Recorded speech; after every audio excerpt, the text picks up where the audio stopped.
Hey, YouVersion readers, my name is JP or Jonathan Pokluda, and I'm so excited to share with you a really powerful verse today from 2 Corinthians chapter 10, verse 5. It says, "We demolish arguments and every pretension that sets itself up against the knowledge of God, and we take captive every thought to make it obedient to Christ."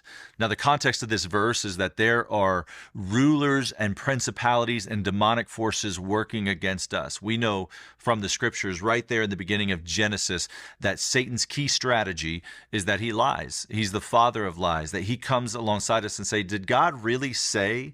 God is not really good, and God does not want good for you. And we know that God is a good father, that he protects us and he cares about us, and he's given us his word to guide and direct us. And so we're to take those thoughts captive and make them obedient to Christ. What does it look like to take thoughts captive? Well, I'm reminded of a time that we lived in a house with a rat problem. And I spent a lot of money trying to get rid of those rats until I eventually bought a snap trap for $1.33 at Home Depot. And I set the trap and caught a rat. And I set the trap again and caught a rat. And I continued to do that until they were all gone.